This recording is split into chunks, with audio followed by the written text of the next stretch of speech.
Spaniards. There's Todd Wells, the big frame of the tall man from the US. Todd Wells on the 2.9er in the red, white and blue jersey of the USA. And he's looking very strong indeed, starting from position 19. Certainly not a rider to discount at this point for a podium. He's definitely on the charge.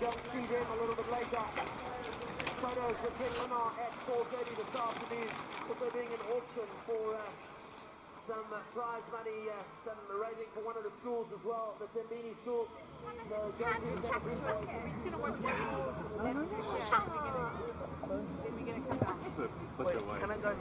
So we're back now to the amphitheatre, and it is a far point on the circuit, but still a lot of spectators out there to watch. You can see a lot in this part of the course. You see them come through the feed zone and then twist their way up the hill and then down the descent. And be interesting to see if Schurter once again descends strongly in the rock garden. And he is a great descender.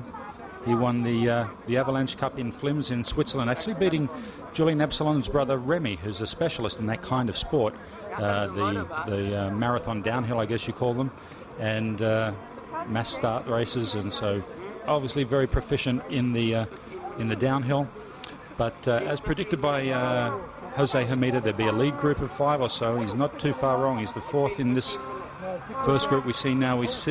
There he is. So we have 4 now in the feed zone. That's going to cheer up Jose Hermida. He can see them just in front, and while they're messing around and watching each other, he's able to grab some precious seconds, joined by UCI technical delegate Simon Burney as we watch this fascinating race. And it's pretty much as Jose said, a top group of 5. It is, yeah. There's nothing seriously hard on the course to split these guys. I must not be in a barrier of these guys.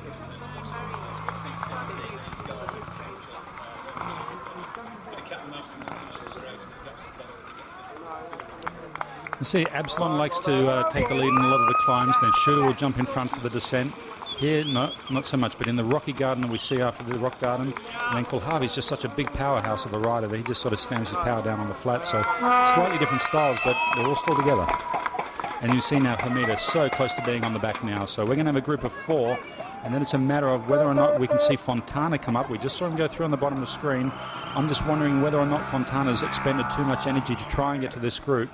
I thought he might be able to get up with Hermida and work together, but Hermida seems to have been able to do it on his own. You'll see in this shot clearly as they come through the left-hander. No, he's not quite there yet. He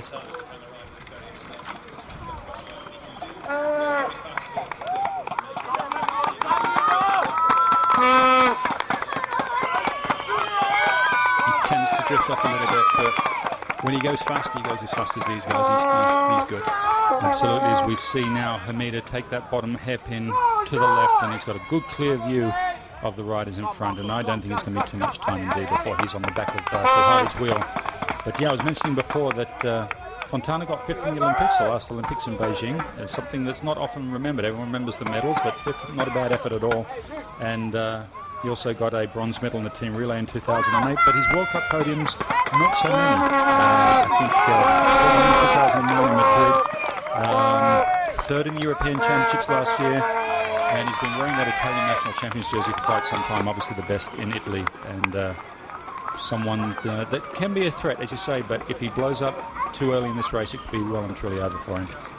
Plate number 26 going through is that's Martin Dujan, the Swiss rider. He was riding with Ralph Naft before, and we'll just see if he's managed to hold that. That's the that's Christoph Sauser going through, I think, there. So he had a terrible start, Christoph Sauser. Front row back to 35th on lap 1, and he just looked like he was exhausted on lap 1, but it might have just been a too quick a start for him. But he seems to have found his legs now. It was a full gas start. It was so fast. That first half lap was amazing, and I think yes, I think Susie's explosive days have gone. I think he's turned into a bit of a diesel, and I think his marathon results kind of back that up, but he's still got the strength to come through in the last half hour or so, but certainly not to the front of the race. He picked up 7 places in the last lap, so he's definitely finding his legs and moved up into the top 30, but I don't think we're seeing a podium ride from him here today. He did do very well here 2 years ago, but as you say, so he's a bit of a change in his racing now and what he specialises in, and but still, he had a great end of 2010, and you can never really count him out any season. So perhaps it was just that explosive start that caught him unawares. The Cape Epic doesn't really start that quickly. There's Fontana going through now. I think he needs a bit of help. I think he needs someone to join him and work together. He's doing a lot on his own. As they come down through the rock garden, there we see Schurter, like clockwork, on the inside, passes Absalom, does it so easily, and gets a good few bike lengths gap on him. So he's already leaving the building as Absalom hits the bottom and Kulharvi. There's Vermeer now. We can see the photographer's getting set up. Looking a little bit awkward there, but through nicely. And now we see Fontana. So Fontana finding himself in a tricky position, riding the lefty fork, and he's got a... Oh, he rode that beautifully. That was great.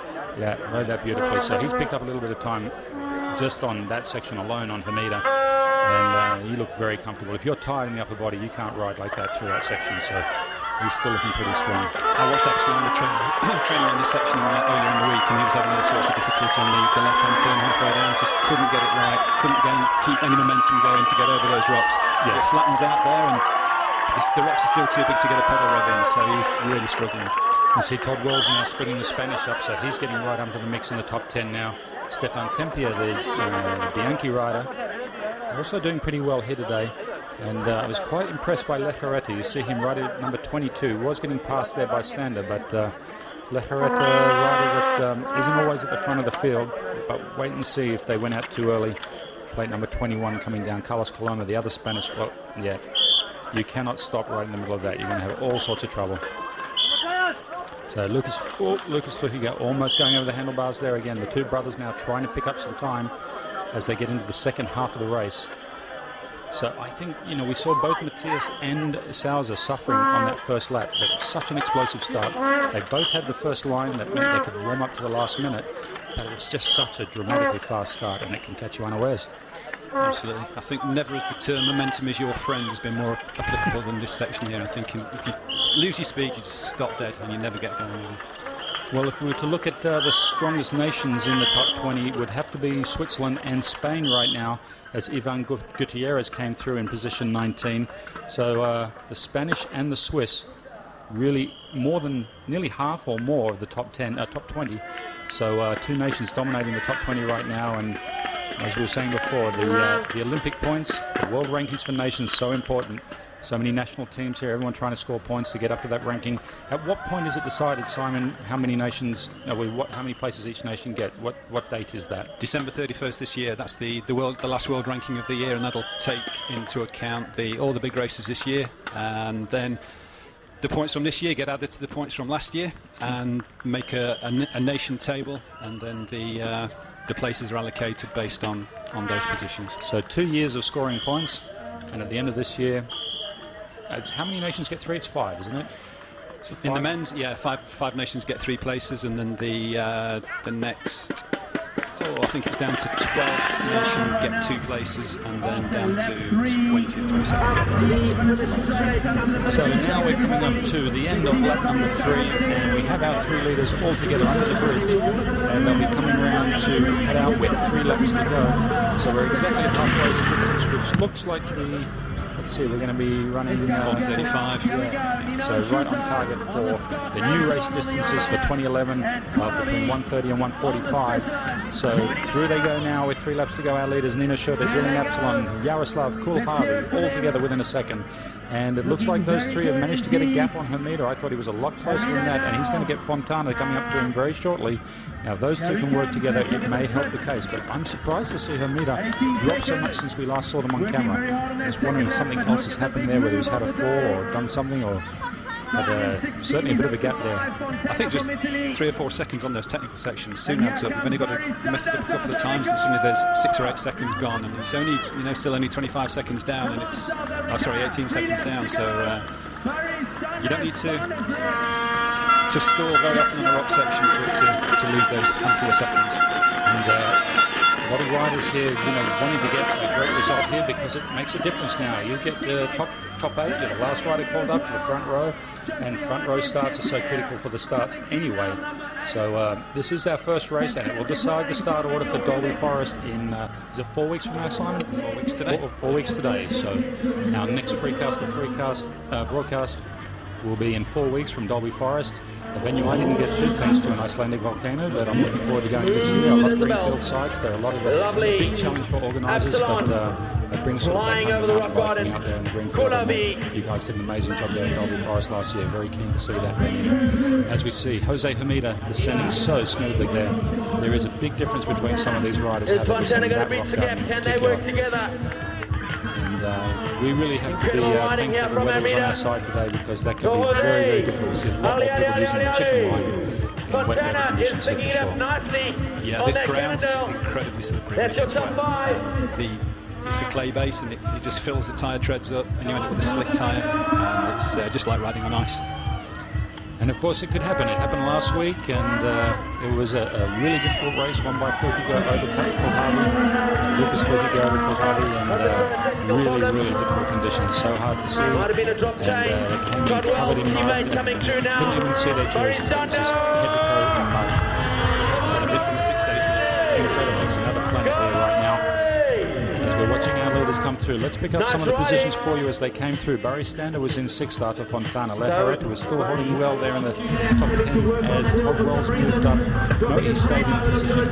So Todd Wells in position 8. Holding steady with Stefan Kempia who's moved into top 10, the Pinocchio rider. And Manuel Fumik dropping back a few spots. The Flukigers moving up together.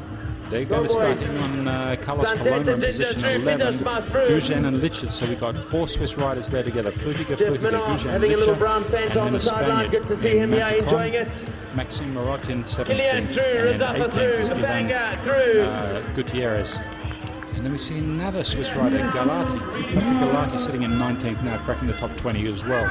As Jeff Kabush holding steady in position 20. Florian Vogel going backwards now in position 21. That's a bit of a surprise for me. Hello. And Sousa moving up towards him. So Ralph Knapp in position 22. I expect a little bit more from Ralph this weekend, but he's obviously having a tough one. I wouldn't want to pick the Swiss Olympic team.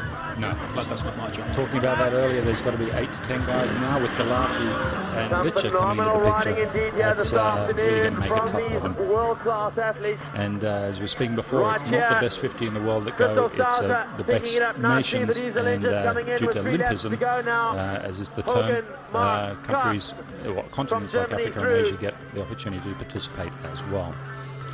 So, there's our leaders holding the number board order, 1, 2, 3. We've seen them swap around a lot. Now it's Nino Schurter taking the lead, and it won't be long before we see Julian Absalon take that lead, and then perhaps Kulharvi will take the lead as well. They all seem to swap, and it means that they're sharing the work, but also means they're picking the sections where they want to have front wheel. They turn down into the single track now.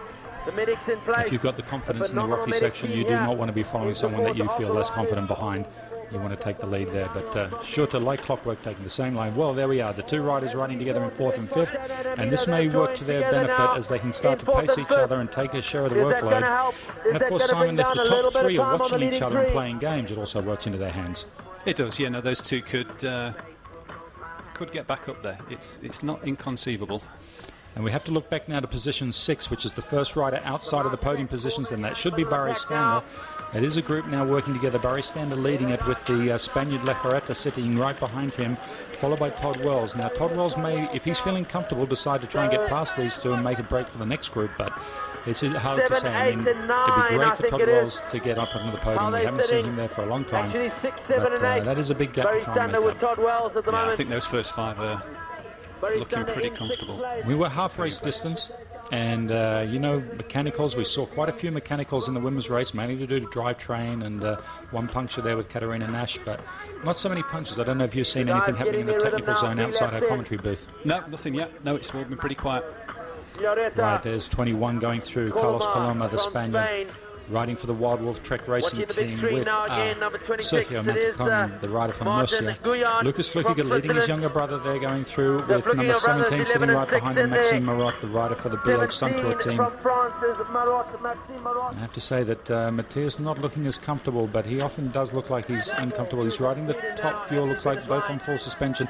He was testing the hardtail earlier in the week and finding some lower back pain, and a lot of riders have to weigh that up. The lightweight runners as they drop hardtail into versus the the single comfort track. and ride that you get from a full suspension bike, and there really isn't that much difference in weight these days compared to the benefit you can get in the ride. So it really comes down to how comfortable you are on the course and how much of the course gives you a hard time through the rear wheel.